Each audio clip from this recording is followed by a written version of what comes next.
nous sommes lundi 3 juin. Je vais attaquer un nouveau vlog. C'est parti, on y va. Alors, nous sommes lundi, il fait beau. Ce matin, j'ai avancé ma lecture de la promesse du dragon, puisque Pénélope l'a terminée et qu'il faut vraiment que je me bouge. Donc j'en suis à plus de la moitié maintenant, mais il faut vraiment que j'accélère un petit peu. J'aimerais bien le finir aujourd'hui. Honnêtement, ça se lit très très bien, donc je suis pas trop inquiète, je pense que ça peut le faire. Donc très rapidement, comme je vous disais, le début est assez rapide, un petit peu comme le 1. Il se passe beaucoup de choses en peu de temps. Et évidemment, comme on s'y attendait avec Pénélope, ça ralentit et on pose un petit peu plus les choses. C'est un choix de rythme qui est particulier, mais qui a l'avantage, surtout je pense pour un public jeunesse, d'être extrêmement entraînant dès le début. C'est pas dérangeant, c'est juste particulier et peut-être un petit peu déstabilisant, mais c'est pas dérangeant pour autant. C'est pas quelque chose à laquelle on a l'habitude. On a plutôt l'habitude au contraire d'un début qui démarre relativement tranquillement pour accélérer, parfois en pic, parfois de manière assez progressive. Là, ça démarre toujours très vite et ça ralentit avant de réaccélérer sur la fin. Voilà. Donc c'est plutôt chouette puisqu'on a des réponses par rapport à certaines choses qui étaient évoquées dans le 1. En même temps, le 1 termine aussi pas mal de... Enfin, une espèce de conclusion propre à lui-même qui fait que là, on engage aussi un petit peu des nouvelles choses. Franchement, c'est très chouette. Ça se lit très bien. C'est agréable. La relation amoureuse est toujours aussi positive. Le personnage masculin est vraiment très réussi. On a une espèce de triangle amoureux qui se dessine déjà dans le 1, mais qui n'en est pas un vraiment parce que la protagoniste est assez claire en fait sur ses sentiments et du coup c'est plutôt bien fait parce que ça pose des questions et c'est assez intéressant je trouve dans la manière dont c'est fait et ça pose des questions en fait par rapport plutôt au public cible, hein, c'est-à-dire démêler ses sentiments, ses émotions, etc. Bref, donc je vais continuer ça.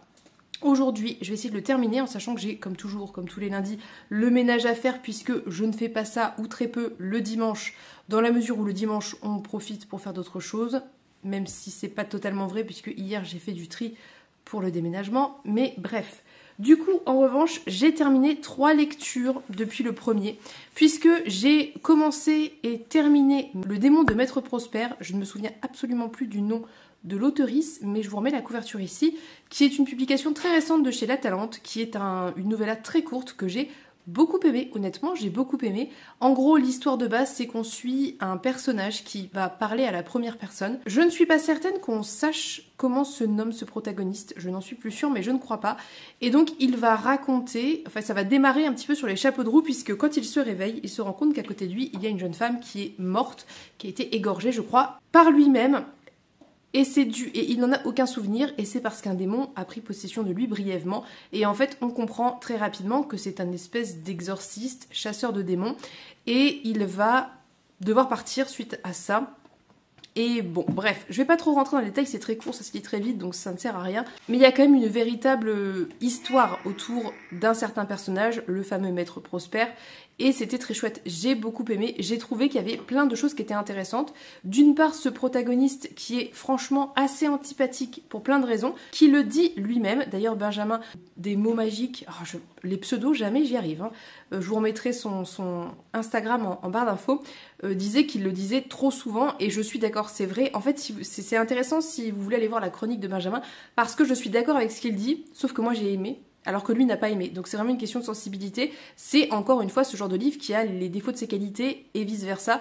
On peut aimer ou ne pas du tout aimer. Moi j'ai trouvé que c'était plutôt réussi. J'ai aimé ce personnage antipathique, j'ai aimé ce personnage très gris qui n'est pas une bonne personne à proprement parler, mais qui par la force des choses est obligé d'aider ses semblables alors qu'il n'a de toute évidence que peu d'estime pour eux. J'ai aimé l'espèce d'intrigue qui se met en place, pas dès le début, c'est même assez étonnant parce que le format est très court et en fait ça met un petit peu de temps à se mettre en place. L'intrigue, en fait, on comprend assez tardivement, je trouve, qui est Maître Prosper. Et j'ai aimé la manière dont c'était résolu, j'ai aimé l'ironie de la situation aussi. Ouais, franchement, j'ai adhéré. Attendez-vous à un personnage qui est relativement antipathique, assez antipathique, avec des gros défauts. Des défauts très, très exacerbés par le texte, et c'est volontaire. Et une petite histoire-aventure, une espèce de relation continue dans le temps avec un démon en particulier qu'il traque. Et moi, je sais pas, j'ai apprécié. Il y a des retours dans le passé. On le revoit lui quand il est enfant. On le voit à certains moments de sa formation, en fait, d'exorciste, puisqu'il est officiellement employé, est-ce qu'on peut dire employé, je ne sais pas, par l'église. Donc voilà, c'est un livre que j'ai beaucoup apprécié. Je vous recommande si vous aimez ce genre d'ambiance glauque, dérangeante, avec des démons, mais des démons avec lesquels le protagoniste peut échanger. C'est pas des démons, je sais pas comment vous dire, c'est peut-être pas exactement le genre de possession à laquelle on a l'habitude, du moins le genre de démon à laquelle on a l'habitude, mais c'était très réussi. Il y a un petit côté, je pense, un peu métaphorique à la chose, qui est plutôt pas mal non plus. Et ouais, j'ai beaucoup aimé, donc je lirai la suite avec grand intérêt. Je pense même, pour tout vous dire, m'acheter le format papier. Je l'avais pris en numérique parce que j'étais pas sûre d'aimer, suite à la chronique de Benjamin. En fait, c'est lui qui m'a donné envie avec sa chronique négative de le découvrir, et en fait j'ai aimé, et puis je le trouve absolument magnifique. J'adore l'objet livre, la couverture est incroyable, donc je pense que je vais me l'acheter. Pour tout vous dire, il est à 10 €, c'est pas un investissement excessif, donc je pense que je vais me le prendre. Voilà. Sinon, j'ai enfin terminé Il était temps, la 8e fille de Terry Pratchett, que j'ai aussi beaucoup aimé. Je trouvais que c'était très réussi, j'ai trouvé que les personnages étaient intéressants, plus attachants peut-être dans une certaine mesure que ne l'étaient ceux des 2 premiers tomes. Parce que ceux des 2 premiers tomes sont un petit peu particuliers, un petit peu décalés. Là, on est sur des personnages un petit peu plus attachants, peut-être parce qu'on suit une petite fille qui est très naïve et en même temps qui est très lucide. Elle a vraiment ce côté, vous savez, de personnage qui à la fois est une petite fille, avec tout ce que ça peut impliquer, mais en même temps a une espèce de certaine expérience ou maturité due à ses pouvoirs magiques, peut-être. Et j'ai beaucoup aimé, vraiment, j'ai trouvé que c'était très très bon, c'était très drôle, j'ai ri vraiment, enfin bon, alors, vous savez peut-être pas, mais je ris quasiment jamais quand je lis, ça n'arrive jamais. Je pense même, pour tout vous dire, que Pratchett est le seul, ou quasiment, à réussir à me faire rire. Et quand je dis rire, c'est pas juste sourire, c'est genre j'ai un son qui sort de ma gorge, quoi. Ça m'amuse, il m'amuse, la traduction est très bonne, très réussie, il y a un vrai travail pour que les références soient compréhensibles par le public francophone sans trahir l'esprit du texte, c'est incroyable.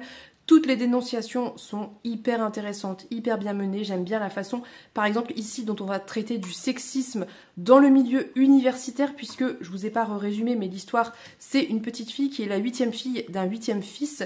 Et ce qui se passe, c'est qu'elle aurait dû être un garçon, puisque cet homme était un 8e fils. Il avait eu 7 fils, donc de manière assez logique, on s'attendait à ce que ce 8e enfant soit un garçon. Un mage est venu pour léguer son bourdon. Donc le bourdon, c'est une espèce de bâton de marche traditionnel des gens qui font des pèlerinages, ce genre de choses. Là, le bourdon est magique en fait. Donc il va léguer ce bourdon et après se rendre compte que c'est une fille. Et les filles n'ont pas le droit de faire ce type de magie. Les filles ont le droit d'être des sorcières, donc de s'occuper des accouchements, des potions, des herbes, des maux du quotidien, de la nature, mais pas de ce genre de magie qui nécessite des études universitaires et manque de peau. Du coup, elle a le bourdon, elle a le pouvoir, elle va grandir. La sorcière du village, qui est Mémessire du Temps, va un petit peu la prendre sous son aile parce que elle va bien voir qu'elle a des pouvoirs magiques et qu'il faut apprendre à les contrôler pour sa sécurité et celle des autres, parce qu'elle fait des choses sans faire exprès dangereuses. Et toute une aventure va en découler, puisque Mémessire du Temps et Escarina, la petite fille, vont décider qu'il faut qu'elle aille à l'université d'Ankh-Morpork pour apprendre la magie des mages, donc des hommes. Et évidemment, l'université refuse les femmes et estime que ça n'est pas leur place. Et c'est un petit peu ça, ce premier volume de ce cycle autour des sorcières. C'est cette espèce de sexisme universitaire, cette espèce de supériorité que s'arrogent les hommes à faire des choses qui sont plus élevées, plus grandes, plus importantes que ce que peuvent faire les femmes. Et ce personnage d'Escarina qui va un petit peu débouler comme un chien dans un jeu de quilles avec sa double magie, puisqu'elle peut faire de la magie de sorcière et de la magie de mage. Et c'était génial, c'était drôle, c'était intelligent, c'est toujours intelligent le Pratchett. Dites-vous bien que quand vous lisez du Pratchett, vous lisez à la fois une critique de la société de manière large, vous lisez un détournement des tropes de fantasy très très drôle et très intéressant, vous lisez quelque chose de bien écrit, d'intelligent, une véritable construction d'univers très très très foisonnant comme univers et j'ai adoré. Voilà, donc je vous recommande la découverte de Pratchett, mais peut-être si vous n'êtes pas très habitué à la fantaisie assez dense, pas commencer par le 1 et le 2 qui se suivent, parce que effectivement, pour rentrer dedans, il faut y aller, quoi. C'est un peu particulier, donc peut-être commencer plutôt par ce cycle-ci, ça peut être une porte d'entrée plus accessible tout en ayant les éléments de l'univers puisque ici ils sont aussi en partie réintroduits. Voilà, le tome 4 des Annales du Disque Monde, c'est autour du personnage de la mort. Donc c'est Mortimer, je l'ai là-bas. Je sais pas quand je le lirai, mais bientôt j'espère. Parce que j'ai adoré.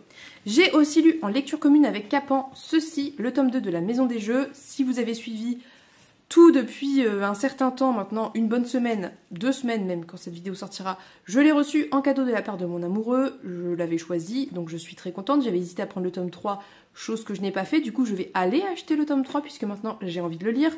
C'était génial, je vous préviens que La Maison des Jeux c'est une trilogie de novellas, c'est très court, de Claire North, donc l'autrice de Pénélope Renditak par exemple, et on est sur des tomes compagnons, ça veut dire qu'on a le contexte qui est un peu le même, donc cette histoire de maison des jeux, de haute loge, de basse loge.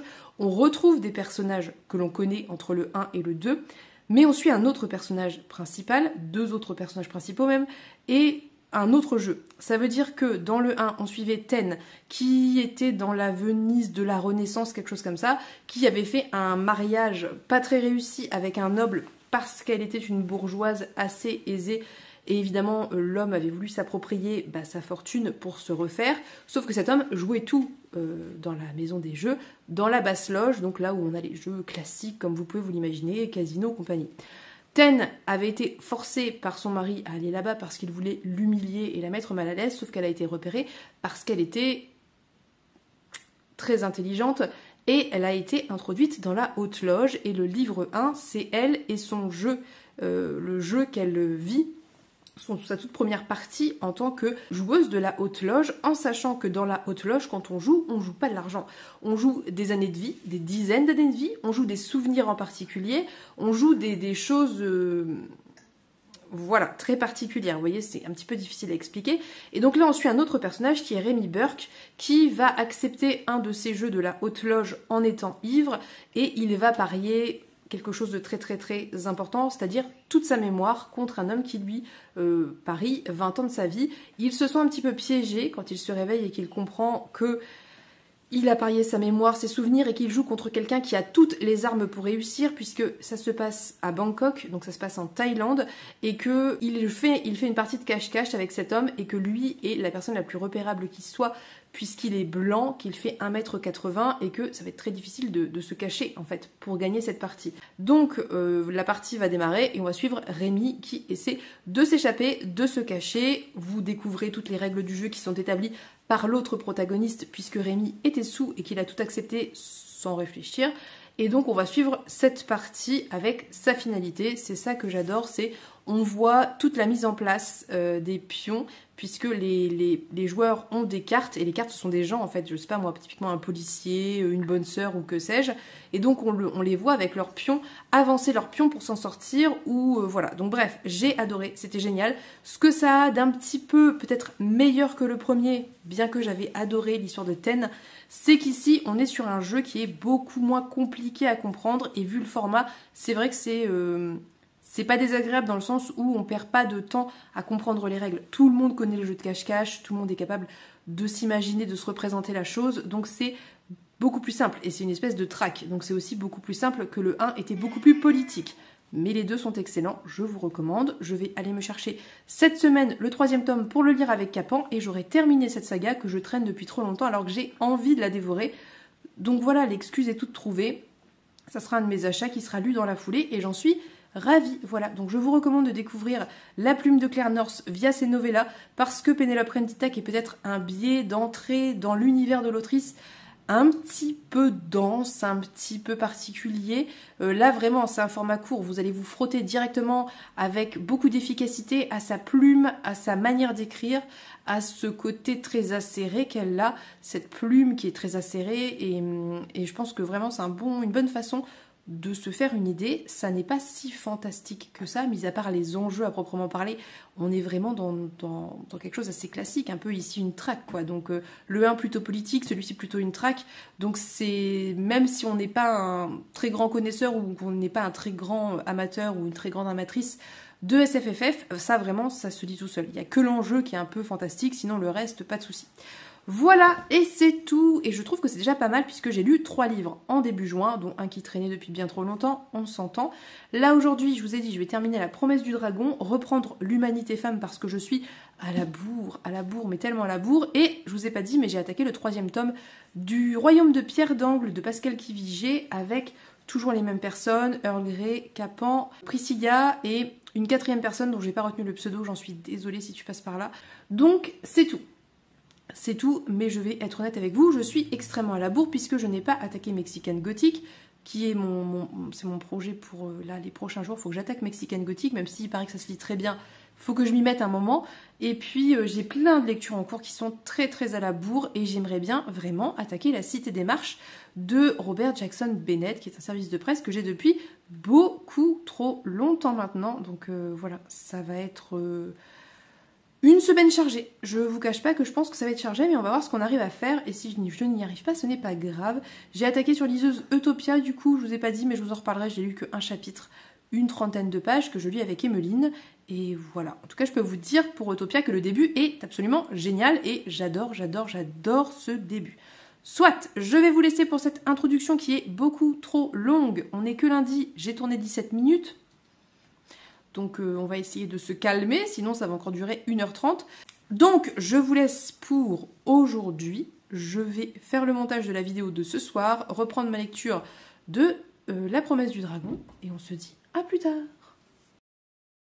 Nous sommes mardi, je vous prends pour un petit point lecture. Je vais pas trop traîner très honnêtement parce que c'est le mardi, voilà, c'est mardi, si vous me suivez, vous savez que le mardi c'est toujours très speed. Donc j'ai acheté hier le tome 3 de La Maison des Jeux, donc le maître de Claire North, que j'ai lu hier soir, donc j'ai rien avancé d'autre que cette lecture hier soir. Qu'est-ce que je peux vous en dire? On va suivre un personnage qui s'appelle Argent, qu'on voit dans le 1 et dans le 2, mais qui est un personnage très secondaire en fait, qu'on aperçoit. On sent bien que c'est un personnage important pour la Maison des Jeux, mais on n'en sait pas forcément grand chose. Et donc là, c'est lui qu'on va suivre, et c'est lui qui va parler à la première personne. Ce qui est très intéressant parce que si vous avez lu les 2 précédents, vous savez qu'on a une narration très spéciale avec une adresse directe aux lectrices, avec ce vous un petit peu mystérieux qui parle. C'est un petit peu mystérieux et là on change un petit peu le point de vue de cette narration, c'était très intéressant. C'est un tome qui cette fois-ci se passe à l'échelle mondiale, donc on va être vraiment dans une espèce c'est une partie d'échecs hein, comme l'indique la couverture, dans une espèce de course-poursuite pour mettre échec et mat l'autre, je ne vous dirai pas qui, je vous laisserai découvrir. Et c'était un livre qui, tout en étant très intéressant, très bon, très bien écrit comme toujours, m'a un petit peu moins plu que les précédents parce que j'ai trouvé que c'était un tome qui allait très vite, qui avait ce côté un petit peu énumération très factuelle des coups que jouent les 2 joueurs du coup, et qui avait moins ce travail de personnage, de politique, de manipulation, de développement des personnages que dans les précédents. Ça veut dire que là, c'est à tellement grande échelle et il se passe tellement de choses et il y a tellement de ressources qui sont mobilisées que ça a vraiment un côté plus énumération. Voilà, l'antagoniste, entre guillemets, joue tel truc, telle pièce, et ça va provoquer telle chose vis-à-vis d'Argent qui va riposter. Et c'est vrai que pendant un long moment de ce livre, j'ai trouvé que c'était beaucoup plus factuel qu'autre chose. Et voilà, ça m'a un petit peu moins convaincue que les précédents parce que je pense que j'ai du mal à me représenter en fait à une telle échelle les actions qui sont jouées, parce que tout en étant intéressant d'un point de vue politique, parce que du coup on voit bien les joueurs utiliser des gouvernements et des organismes d'État, genre le NSA et compagnie, pour jouer leur coup, donc ça a ce côté-là qui est intéressant. Ça va trop vite, ça va très vite, voilà. Ça reste une très bonne saga dans l'ensemble, vraiment, c'était aussi très chouette, c'est juste que j'ai un petit peu moins aimé. Je pense pas être la seule, je pense qu'Oriane de la chaîne Chacha Misère Pourpre me disait pareil tout à l'heure, et j'attends le retour de Capan qui ne l'a pas terminé. En tout cas, j'ai pas vérifié ce matin si elle avait terminé ou pas. Je vais voir ce qu'elle m'en dit, mais voilà, du coup, un petit peu moins convaincue par ce tome, tout en étant une excellente saga vraiment à découvrir, d'autant que on est vraiment sur une fin de saga. Ça clôture vraiment quelque chose. Il y a quand même des résolutions, des réponses apportées par rapport à certaines choses, et en ça reste très intéressant et très chouette. Donc voilà, j'ai acheté et lu ce livre dans la foulée. C'est très bien, j'aimerais faire ça plus souvent. En même temps, vu la taille du bouquin, c'est pas non plus un exploit. J'ai avancé La promesse du dragon, je sais plus si je vous en ai parlé hier ou pas.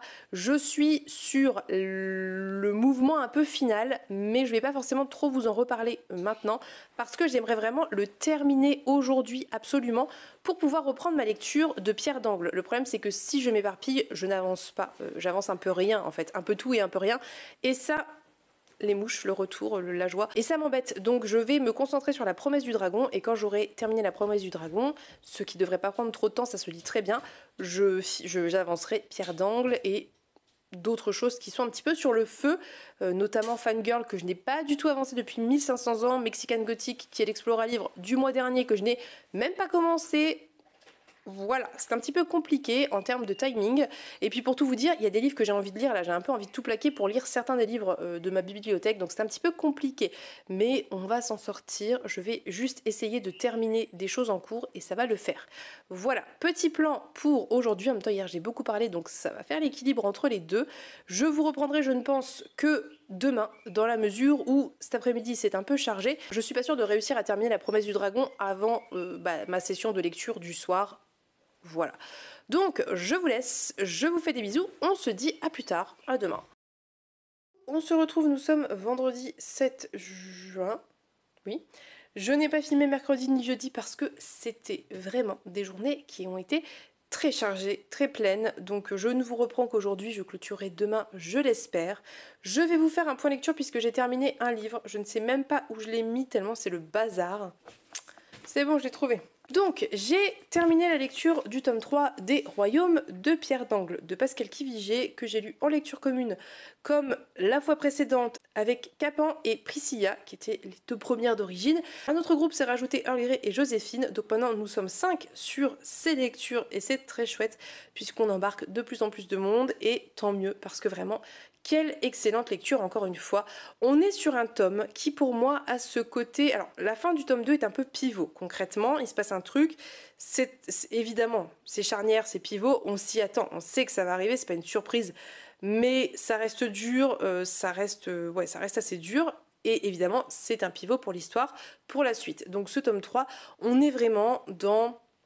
il y a quelque chose qui se brise dans certains personnages, il y a quelque chose qui fait que ce livre bascule dans quelque chose de plus sombre, de plus dur, mais pas dur dans le sens, c'est pas forcément beaucoup plus violent qu'avant, mais c'est plus dur émotionnellement, surtout quand on est impliqué pour les personnages dans l'histoire, qu'on les aime, ce qui est mon cas, donc j'étais vraiment triste pour ces personnages, c'était pas facile, et c'était d'autant plus difficile, j'ai envie de vous dire, que plein de choses s'ajoutent à ça, et que évidemment, bien qu'il se passe un événement tragique à la fin du 2, il y a des choses qu'il faut gérer quand même, c'est-à-dire que la vie ne s'arrête pas, surtout quand on est souverain d'un royaume. Donc bref, c'est vraiment un très très très bon tome, parce que j'ai retrouvé tout ce que j'aime, c'est-à-dire que on a ce ton léger, humoristique, ces scènes qui sont hyper théâtralisées, avec ces quiproquos, ces jeux de mots, ces réponses un petit peu comme ça en alternance, avec ces éléments aussi très visuels.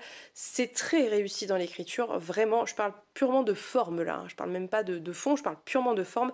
C'est réussi, c'est bien écrit, c'est fluide, c'est accessible mais intelligent. Vraiment, je suis une grande fan de la plume de l'autrice, je suis fan de tous les procédés qu'elle met en place pour que le texte soit hyper dynamique, hyper fluide, qu'il y ait des moments lourds, durs et des moments qui soient hyper légers, qui soient drôles, qui soient cocasses. Elle arrive à créer plein de situations hyper anecdotiques, mais qui ont du sens dans l'histoire et qui apportent aussi quelque chose en plus. Ça veut dire que c'est pas linéaire, c'est pas si linéaire que ça en fait. Il y a vraiment, c'est foisonnant, c'est un livre qui est foisonnant, avec plein de personnages, plein de situations, et ça fonctionne très bien. Et c'est d'autant plus réussi, je trouve, qu'on ne s'y perd pas. Moi, je ne m'y perds pas en tout cas, et même quand parfois j'ai oublié un peu qui était un personnage, ça revient assez naturellement. Donc pour moi, c'est très réussi, c'est un pari qui est réussi à ce niveau-là. Concernant le fond, il y a toujours ces thématiques un petit peu récurrentes en sous-texte. Là, on va avoir une nouvelle thématique qui va s'imposer petit à petit autour de la légitimité finalement des monarchies, donc de l'hérédité du pouvoir, et c'est hyper intéressant, c'est une véritable question qu'on peut se poser, qu'on est en droit de se poser, et qui va se poser petit à petit, et qui est intéressante aussi parce que finalement, il y a un traitement de la part des personnages qu'on suit, qui sont a priori quand même plutôt du côté du monarque, qui est intéressant, qui est original, qui est inattendu, qui est surprenant. Enfin, vraiment, Pascal Quivigé n'a pas fini de me surprendre avec ses livres. À chaque fois, il y a des trucs qui me surprennent. Bien qu'encore une fois, je vous dis, c'est beaucoup plus dur, beaucoup plus lourd, beaucoup plus triste que ce que pouvait être le 1, hein, vraiment. C'est aussi beaucoup plus profond, c'est aussi plus mature, on sent les personnages qui au début étaient un petit peu... Vraiment au début on avait cette sensation de personnages très jeunes, assez légers, spontanés, surtout Thibaut parce que Emma elle a quand même un passé un peu compliqué, mais surtout Thibaut qui avait ce côté très spontané, très jeune, très insouciant, qui devient par la force des choses un homme et qui subit, quand je dis un homme c'est pas un adulte je veux dire, voilà, on se comprend, hein, qui passe de l'adolescent à l'adulte, qui devient un adulte par la force des choses, et peut-être trop vite en fait. Vraiment, il se prend une claque dans la tronche. Mais bref, je vais pas plus rentrer dans les détails. En tout cas, pour moi, c'est très réussi. Je regrette peut-être un petit peu que, et peut-être que ça va arriver dans la suite, attention, hein, je vous dis ça, je n'en ai aucune idée, qu'on n'ait pas plus de choses par rapport peut-être à Emma et à son passé, mais encore une fois, c'est peut-être prévu dans la suite ou c'est peut-être prévu dans le tome compagnon, je ne sais pas du tout. C'est vrai qu'il y avait des choses qui m'intriguaient, qui avaient été un peu évoquées et c'est pas forcément creusé, mais à voir où on va aller. On est sur un tome, je trouve, qui met du temps à réellement afficher l'enjeu du volume, parce qu'à chaque fois il y a une espèce de petite unité dans chaque volume quand même, évidemment, et on met du temps. Donc je pense que ça peut déstabiliser. Moi ça m'a pas dérangé parce que je suis tellement fan de ces personnages. Je pourrais juste lire les chroniques du royaume de Pierre d'Angle sans qu'il ne s'y passe rien, juste pour la plume de l'autrice et pour les personnages, je le ferais quoi. Donc vraiment j'ai adoré, mais je suis triste, j'ai mon petit cœur qui est brisé et j'ai peur et je suis inquiète et le tome 4 ne sort qu'en septembre, voilà. Donc je pense que je vais le lire en numérique parce que voilà, il y a un moment... voilà, zut. Donc je pense que je vais le lire en numérique et en septembre quand il sortira je me le procurerai, comme ça j'aurai les 4. Mais je vous avoue que je suis pas sereine. Je ne suis pas du tout sereine, voire même je suis extrêmement inquiète. Mais qu'est-ce que c'est... Pour moi, c'est une saga exceptionnellement bonne, intelligente, bien écrite, qui peut se lire, qui peut se donner à lire à des ados, qui peut se lire quand on est adulte. On est vraiment sur ce fil ténu et c'est super bien réussi. Enfin bref, c'est génial. J'adore, je vous recommande encore une fois. Lisez Pierre d'Angle, c'est une petite pépite. Voilà, du coup, est-ce que j'ai terminé autre chose? C'est possible, hein, mais j'ai oublié de vous en parler. Je ne sais plus. J'avais l'impression que je lisais, enfin je lis Utopia, toujours sur liseuse. D'ailleurs, il faudra que je vous en reparle. J'ai attaqué ça. J'ai ça à terminer. Mais c'est tout. Ça, j'ai trop peu attaqué pour vous en parler. Je vais essayer de le dégommer aujourd'hui parce que j'ai très envie. Ça, il faudra que je lise ce week-end. Donc, c'est un peu ça mon programme concrètement. Utopia, ma lecture sur liseuse, donc plutôt du soir. Et je vais vous reparler d'Utopia, mais j'ai l'impression d'oublier quelque chose. Bref.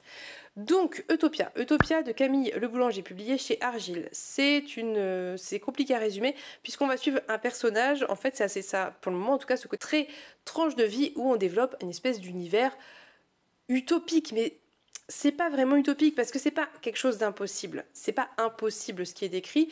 Au contraire, ça serait possible, mais vous voyez l'idée. Donc on décrit cette espèce d'utopie d'univers futuriste où voilà, notre situation que nous on connaît actuellement s'est dégradée jusqu'à ce qu'il faille trouver une vraie solution viable pour que tous les êtres humains puissent vivre correctement et qu'on respecte la nature. Enfin voilà, c'est ça l'idée. Le livre s'ouvre sur des commandements, je sais plus combien il y en a, des règles à suivre qui sont un petit peu une espèce de constitution, qui sont impossibles à... On peut pas passer à côté, c'est obligé. Je ne sais plus, je pourrais pas vous redire, mais en gros ça dit que tous les humains ont les mêmes droits, enfin voilà, etc. Et c'est réellement, concrètement, en tout cas là où j'en suis, à 20% à peu près, c'est respecté. Ça veut dire que tous les humains ont les mêmes droits, voilà, chacun va à l'école, accède aux mêmes ressources, enfin il n'y a pas d'inégalité. Nous on suit le personnage d'Umo, qui est un jeune garçon au début, qui parle de son histoire au passé, donc on est, quand on sait pas très bien, mais en gros il parle de lui quand il était enfant, donc c'est le lui adulte qui raconte ça, et il parle de ses souvenirs, et il parle de sa rencontre avec un certain personnage féminin qui va a priori être important dans sa vie. Je vous avoue que pour le moment, là où j'en suis, J'attends de voir. Et voilà, donc on déroule en fait ce genre d'idées utopiques qui pour moi, encore une fois, ne sont pas utopiques. C'est ça qui est c'est ça qu'il faut comprendre, c'est que pour moi, c'est faisable. Je veux dire, c'est pas infaisable. Si on arrête le capitalisme, si on arrête toutes ces conneries, on pourrait vivre comme ça. C'est pas infaisable, mais soit.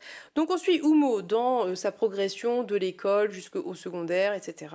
On découvre l'univers, c'est assez longuement décrit. On découvre la manière de vivre, comment chacun gagne sa vie, entre guillemets, comment chacun vit, le fonctionnement dans la ville d'origine du personnage, puis ensuite quand il va partir. Enfin, voilà, on est vraiment sur de la description, de la découverte d'univers, de personnages, de manière de penser. Il y a plein de choses hyper positives, typiquement la manière dont sont éduqués les enfants, puisque les enfants sont un petit peu les enfants de tout le monde au village, si vous voyez ce que je veux dire, avec ce que ça a aussi de négatif, puisqu'on découvre un personnage qui le vit très mal, donc c'est pas non plus, on n'est pas non plus dans quelque chose de faites ce que je dis, hein. Il y a des défauts, et c'est perfectible, et c'est ça qui est intéressant. On est vraiment dans ce genre de description avec une sexualité dont on parle très ouvertement, chacun peut avoir la sexualité qui elle veut, les relations qui elle veut, enfin voilà, c'est un peu ça l'idée. Donc moi j'aime beaucoup, ça récit que j'aime beaucoup, c'est fluide, ça se lit bien, c'est bien écrit, c'est intéressant, moi j'aime ce genre d'idée, c'est le genre d'idée qui m'intéresse, évidemment, anticapitaliste, etc. Donc ça me plaît. Il y a 2 bémols que j'ai notés jusqu'à présent et je vais voir comment c'est traité par la suite, mais je tiens à les relever et à vous les dire. J'ai 2 bémols à l'heure actuelle dans ce récit, enfin 3 en fait. Le premier bémol que j'ai remarqué avec Emmeline dès le début, c'est que effectivement et je dis effectivement parce que Marion m'en parlait, les protagonistes consomment de la viande. Ils sont ni végétariens, ni véganes, ni rien du tout. Ils consomment de la viande. Et je n'ai pas vérifié, mais Emmeline m'a dit que c'était pas écrit au début. En fait, je pensais qu'au début, il y avait une règle qui parlait de l'égalité entre les espèces, et apparemment, c'est pas le cas. C'est pas spécifié. Donc, on est quand même dans une société qui est encore spéciste, qui pose question parce qu'on sait que c'est très négatif aussi, au-delà de, évidemment, au-delà du respect des animaux, au-delà de ce que ça implique et tout, mais je veux dire, là on est quand même dans une société qui se veut écologique, a priori, si j'ai bien compris, l'élevage d'animaux, c'est quand même une grosse source de pollution, donc je veux dire que c'est pas cohérent vis-à-vis de ça. Donc je sais pas, il faudrait que je relise le début, je ne me rappelle plus du tout, je l'ai pas fait, j'ai oublié, parce qu'en plus sur liseuse c'est chiant, faut revenir et tout, ça. Bref, mais je vais regarder quand même, mais c'est un point qui me questionne, parce que vraiment je pense que c'est quelque chose qui serait à développer dans une société idéale, concrètement. Soit, deuxième point qui m'interroge et qui me questionne beaucoup, c'est le rapport à l'alcool. C'est vraiment, vraiment très dérangeant pour moi. On est avec... Alors, quand ils sont enfants, il n'y a pas trop de soucis, on en parle déjà. On leur a déjà fait goûter de l'alcool aux enfants. Ce qui déjà en soi... Bon, moi je suis pas fan, mais admettons, si c'est goûté et puis en fait les enfants trouvent ça dégueu comme tous les gosses, soit, admettons. Et en fait, plus Umo va grandir, plus il va consommer de l'alcool de manière quasi quotidienne. Dès qu'il sort, il boit. Dès qu'ils font un truc, ils boivent. Ils sont tout le temps en train de picoler, vraiment. Et quand je dis picoler, c'est régulièrement, ils sont sous, quoi.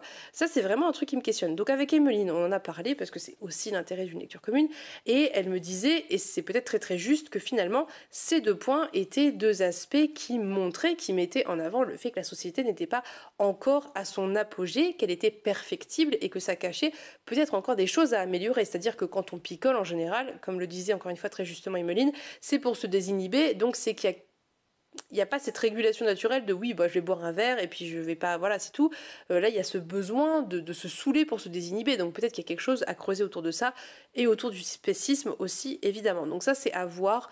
On en est à 20%. Je sais pas où ça va aller, donc je peux pas vous dire, mais c'est vrai que c'est 2 choses qui spontanément m'ont assez choquée. Enfin. Voilà, j'ai remarqué ça très fort. Dernier point un peu négatif, mais encore une fois, c'est un point qui, je vous dis ça à 20%, c'est à voir comment ça évolue. Le personnage d'Umo est un personnage qui n'est pas franchement intéressant, qui est extrêmement docile, qui fait ce qu'on lui dit, qui suit les règles, qui ne remet rien en question. Il est vraiment... Alors, il a des parts d'ombre parce que, voilà, comme tout le monde, il y a des relations qui fonctionnent moins bien, donc il n'est pas non plus complètement niais, mais... il est quand même assez passif, quoi. C'est un personnage qui est très très très passif, qui est très dans... Enfin voilà, qui est dans le respect des règles établies et qui se pose pas beaucoup de questions et qui picole beaucoup d'ailleurs. Et j'avoue que j'ai assez peu d'affection pour ce personnage. J'aimerais bien suivre d'autres personnages dont on a pu parler qui m'avaient l'air plus intéressants. mais à voir encore une fois comment ça évolue. Mais pour le moment, Oumo, il me pompe un petit peu l'air, je vous le cache pas. Bon, on va voir comment ça évolue, encore une fois j'ai lu 20%, ça c'est mes a priori à 20%, et je pense effectivement que l'auteur n'a pas voulu dépeindre une société idéale, mais une société mieux que la nôtre, avec ce qu'elle a de perfectible. Et c'est ça aussi qui est intéressant, c'est que rien n'est parfait, et que tout peut être amélioré. Donc voilà. Et c'est aussi un des questionnements qui est posé via le personnage de Gob, qui est une jeune fille qui ne se satisfait pas de cette situation, notamment le rapport qu'elle n'a pas pu avoir avec ses parents biologiques, puisque il n'y a pas ce concept de parents biologiques vraiment, enfin il n'y a pas ce lien particulier, elle l'a très mal vécu, donc voilà, je pense que c'est aussi un choix de l'auteur pour dénoncer des choses. Bref, je parle beaucoup trop, je vais continuer mes lectures, je vais essayer de lire ça aujourd'hui pour le finir et vous en reparler demain. C'est un service de presse que j'ai reçu de la part de La Talente, qui est absolument de toute beauté, que j'ai très brièvement attaqué, mais j'aimerais vous en parler demain. Voilà. Donc je vous laisse pour aujourd'hui, je vais filmer mes réceptions parce que là d'un coup j'ai reçu des trucs et voilà, et on se dit à demain pour j'espère clôturer le vlog. À demain. Nous sommes dimanche 9 juin, c'est le jour où il faut aller voter. Je vous reprends aujourd'hui parce que j'ai réalisé que d'une part j'avais pas fait mon montage, donc là j'ai tout monté ce que vous aurez vu avant, et surtout que j'avais pas clôturé du coup, donc je reviens pour clôturer et vous parler des lectures que j'ai terminées. J'ai terminé 2 lectures, dont une que j'ai terminée il y a quelques jours, et je cherchais, je crois dans le plan précédent, quelle était cette lecture, et je m'en suis rappelé, en fait c'est La promesse du dragon d'Elisabeth Lim, mais comme je l'ai emballée, je l'avais plus sous les yeux, donc j'ai oublié de vous en reparler. Bref, j'ai donc terminé La promesse du dragon, que j'ai beaucoup aimé, je trouvais que c'était une très chouette lecture, c'était vraiment de qualité équivalente au premier, je trouve.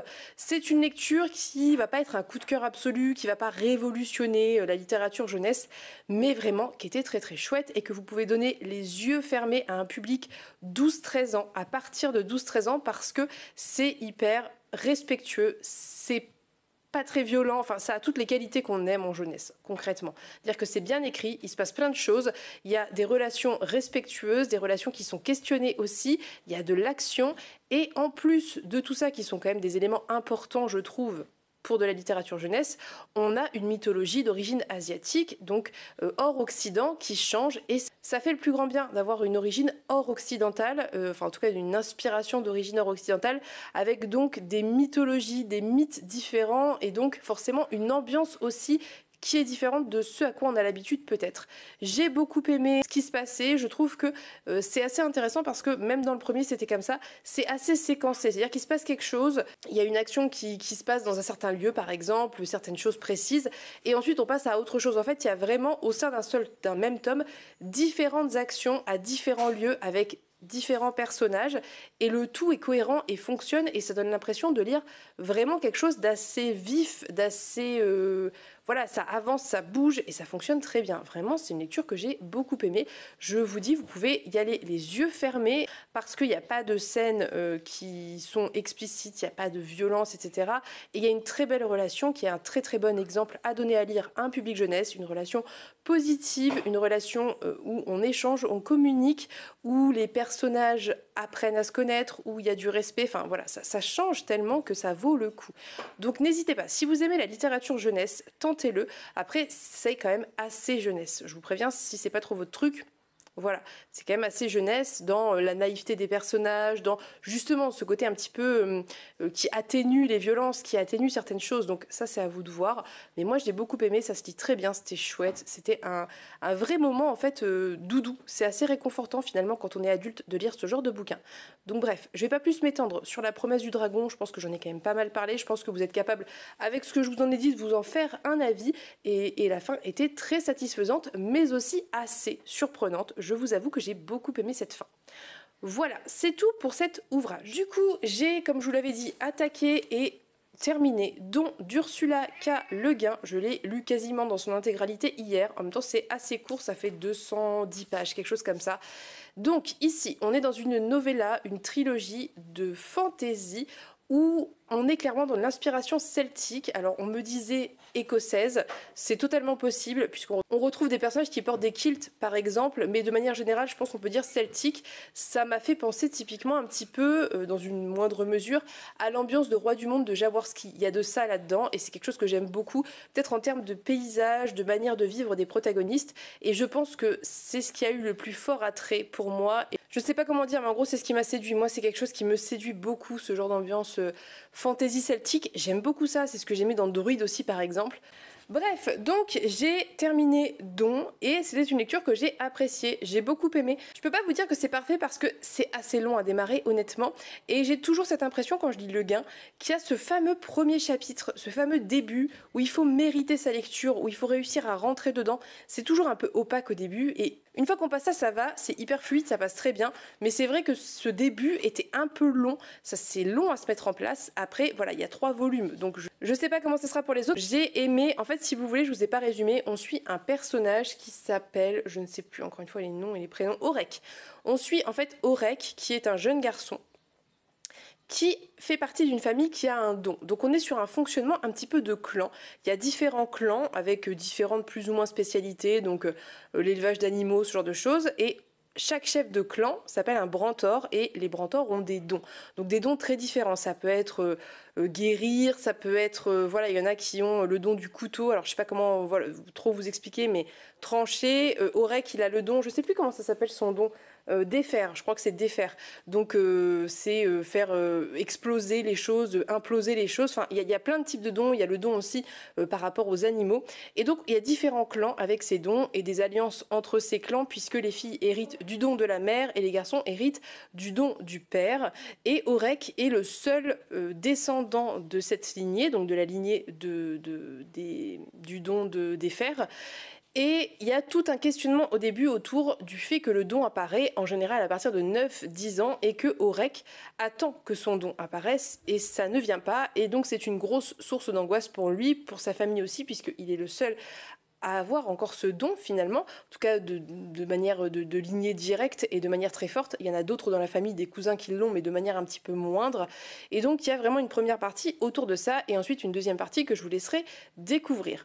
Il y a vraiment pour moi quelque chose de très intéressant en termes de conte. Je trouve que cet écrit est assez jeunesse en fait. Enfin, quand je dis jeunesse, c'est pas franchement tout à fait de l'adulte. Il y a un côté conte dans la manière dont c'est écrit, quelque chose qui n'est pas sans rappeler par exemple l'ambiance du Hobbit, où finalement il se passe des choses, il y a de l'action, mais c'est raconté de cette façon très conte qui fait qu'on élude un peu cette action et il y a quelque chose de très linéaire dans la narration et finalement qui à la fois est assez fluide mais en même temps du coup donne pas l'impression qu'il se passe beaucoup de choses. Je sais pas si vous voyez ce que je veux dire. Moi ça a fonctionné avec moi, je pense que ça a un petit peu moins convaincu Emmeline même si elle a plutôt aimé dans l'ensemble, mais c'est vrai que c'est particulier. C'est une narration qui est particulière, c'est une façon de faire qui est particulière, qui a ce côté envoûtant quand on est dedans, mais il faut pas s'attendre du coup effectivement à un livre où il va se passer beaucoup de choses et où ça va être de la grosse fantaisie. On est vraiment, je vous dis, dans de la fantaisie un peu conte, version un peu Hobbit en fait. Et avec cette ambiance fantaisie celtique que moi j'aime beaucoup. J'ai beaucoup aimé le système de magie, il est expliqué sans être extrêmement développé. Je pense que ça sera l'un des enjeux de la suite de cette trilogie aussi. Et en fait finalement on est sur de la construction de personnages en fait. Ça veut dire qu'on va suivre Aurek et son amie Gris, je crois qu'elle s'appelle, qui se pose des questions par rapport aux dons. Elle fait partie d'une lignée de dons aussi, donc elle a le don par rapport aux animaux. Et il se pose des questions par rapport à ces dons, il se pose des questions par rapport à leur personnalité, par rapport à leurs obligations, par rapport à la manière dont ces dons sont utilisés, par rapport aussi au conflit qu'il y a entre les clans. Et ça, c'est quelque chose que j'ai aimé. Ça fait partie pour moi des très bons aspects, c'est qu'il y a cette remise en question d'un ordre établi, d'une hiérarchie établie entre les gens du commun et les gens qui ont les dons. Et il y a aussi vraiment ce côté, pour le coup, c'est là où je comprends qu'on puisse dire que c'est d'inspiration écossaise. Il y a vraiment ce côté un peu guerre entre les clans et conflit entre les clans. Donc vraiment, il y a de ça.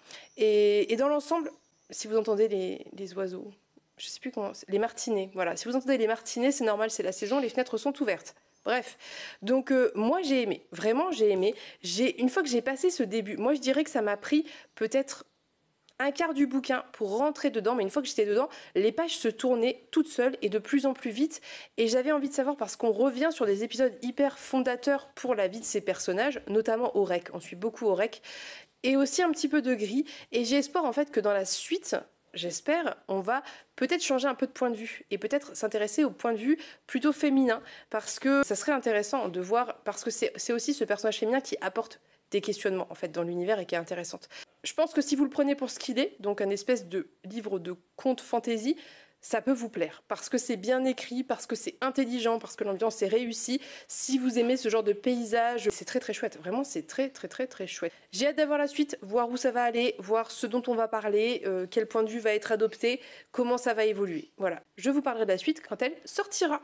Et enfin, avant de vous laisser, cette fois-ci, je vous montre ma lecture du jour dont on reparlera lundi a priori, puisque hier je suis allée acheter La tisseuse de vent de Nina Lan avec cette sublimissime illustration de couverture de Laure Ngo qui sur Instagram a pour pseudo Mistral.